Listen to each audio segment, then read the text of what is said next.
Assalamualaikum warahmatullahi wabarakatuh. Perkenalkan, nama saya Sohaban Nasuha dengan NIM C1C020164. Di sini saya akan memaparkan materi yang berjudul Ramalan Penjualan Analisa Tren. Menurut Sofyan Asauri, ramalan penjualan adalah suatu perkiraan atau ciri kuantitatif termasuk harga dari perkembangan pasaran dari suatu produk yang diproduksi oleh perusahaan pada jangka waktu tertentu di masa yang akan datang. Dari penjelasan di atas, dapat disimpulkan bahwa peramalan penjualan adalah kegiatan penyusunan perkiraan tentang sifat atau ciri tertentu di masa yang akan datang. Forecast atau peramalan penjualan merupakan teknik untuk memproyeksikan tingkat permintaan konsumen potensial pada suatu tahun tertentu dengan berasumsi yang tertentu pula.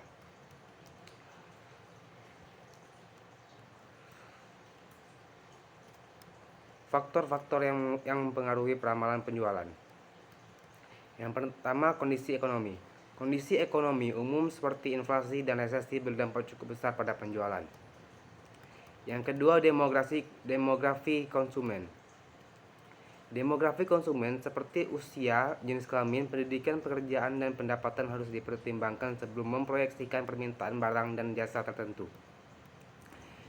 Yang ketiga, pesaing. Ada beberapa pesaing di pasar yang berurusan dengan jenis produk dan layanan yang serupa. Yang keempat, perubahan strategi penjualan perusahaan. Perubahan dalam perusahaan juga dapat mempengaruhi penjualan, seperti perubahan kampanye periklanan, skema promosi, dan kebijakan harga dapat membawa perubahan yang signifikan pada angka penjualan. Pengertian analisis tren. Analisis tren adalah suatu kegiatan analisis statistika yang ditujukan untuk melaksanakan suatu estimasi atau peramalan pada masa yang hendak datang. Untuk melaksanakan peramalan dengan benar, maka diperlukan berbagai jenis informasi atau data yang cukup dan diamati dalam periode masa yang relatif cukup panjang. Sehingga hasil analisis tersebut mampu mengetahui sampai berapa agung fluktuasi yang terjadi dan faktor-faktor apa saja yang mempengaruhi terhadap perubahan tersebut.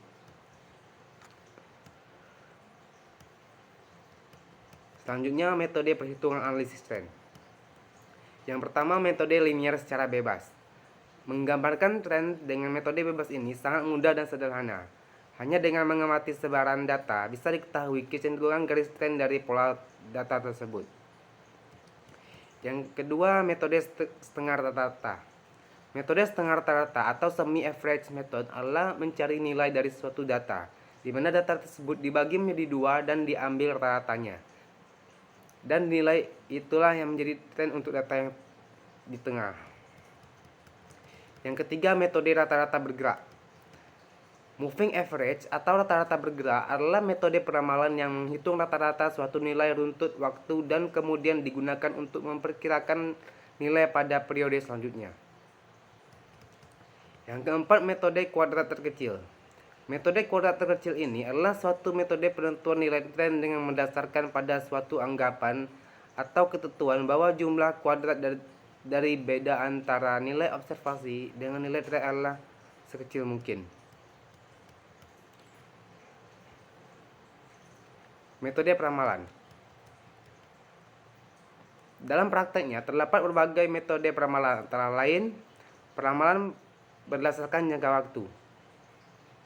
Peramalan jangka pendek atau kurang 1 tahun, umumnya kurang 3 bulan, digunakan untuk merencanakan pembelian, penjadwalan kerja, jumlah tenaga kerja, dan tingkat produksi. Peramalan jangka menengah 3 bulan hingga 3 tahun, digunakan untuk perencanaan penjualan, perencanaan dan penganggaran produksi, dan menganalisis berbagai rencana operasi. Peramalan jangka panjang 3 tahun atau lebih, digunakan untuk merencanakan produk baru, penganggaran modal, lokasi fasilitas atau ekspansi dan penelitian serta pengembangan.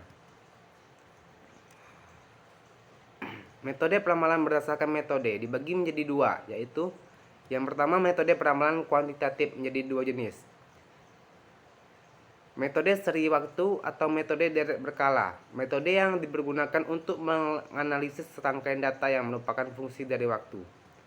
Metode kausal mengasumsikan variabel yang diramalkan menunjukkan adanya hubungan sebab akibat dengan satu atau beberapa variabel bebas. Metode seri waktu atau metode deret berkala terbagi menjadi tiga, yaitu rata-rata bergerak, penghalusan eksponensial, dan proyeksi tren. Kesimpulannya adalah, analisis tren merupakan suatu metode analisis yang ditujukan untuk melakukan suatu estimasi atau peramalan pada masa yang akan datang. Untuk melakukan peramalan dengan baik, maka dibutuhkan berbagai macam informasi atau data yang cukup banyak dan diamati dalam periode waktu yang relatif cukup panjang. Sehingga dari hasil analisis tersebut dapat diketahui sampai berapa besar fluktuasi yang terjadi dan faktor apa saja yang mempengaruhi terhadap perubahan tersebut. Secara teoritis, dalam analisis time series, yang paling menentukan adalah kualitas dan keakuratan dari informasi atau data-data yang diperoleh serta waktu atau periode dari data-data tersebut dikumpulkan. Sekian presentasi dari saya. Wassalamualaikum warahmatullahi wabarakatuh.